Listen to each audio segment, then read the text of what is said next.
আমার এই তিনটা রুমকে লেগা ভাঙলো বাবা।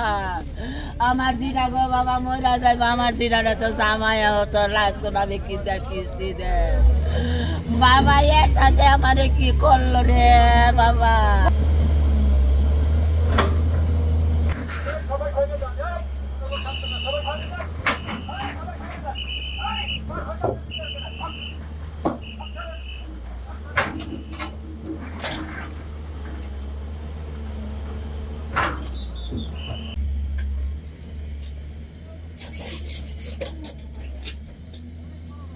শ্রীপুর উপজেলার অ্যাডমিনিস্ট্রেটিভ জুরিসডিকশনে পড়েছে।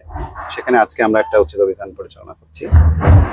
বিশেষ করে 5 আগস্টের পরে যে সকল অবৈধভাবে স্থাপনাগুলো নির্মাণ করা হয়েছে, আমরা পর্যায়ক্রমে 5 আগস্টের পরে শুধু শ্রীপুরই না, গাজীপুর জেলার ঢাকা বন বিভাগের নিয়ন্ত্রণাধীন বনভূমিতে যে জায়গাগুলোতে স্থাপনাগুলো নির্মাণ করা হয়েছে, আমরা সবগুলোই ইনশাল্লাহ পর্যায়ক্রমে জবরদখল মুক্ত করব।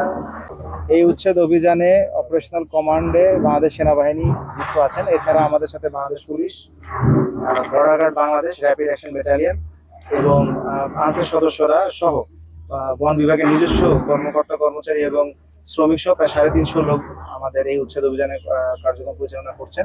আজকের এই অভিযানে আমাদের আমাদের অবজেক্টিভ হচ্ছে প্রায় 4 একর বনভূমি উদ্ধার করা, যেগুলো বিগত 5 আগস্টের পরে বিভিন্নভাবে বিভিন্ন অবৈধ স্থাপনা নির্মাণের মাধ্যমে দখল করা হয়েছে। এই স্থাপনার সংখ্যা প্রায় 56টি এবং এটি বিভিন্ন জায়গায় ছড়িয়ে ছিটিয়ে আছে। বর্তমানে অভিযান পরিচালনা 3টি স্পটে, 3টি লোকেশনে ইনক্লুডিং দিস ওয়ান আমরা অভিযান পরিচালনা করছি।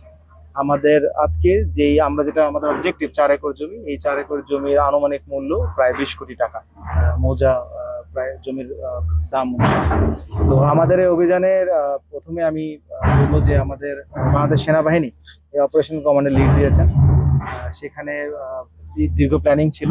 আমাদের বন বিভাগের সাথে বাংলাদেশ সেনাবাহিনী এবং অন্যান্য যে বাহিনীরা আমাদের সাথে এসেছেন, তারা ইতিপূর্বে বসে তাদের মধ্যে একটি সমন্বয় সভা হয়েছিল এবং সেই সমন্বয় সভার মাধ্যমে এই সম্পূর্ণ পরিকল্পনাটি করা হয়।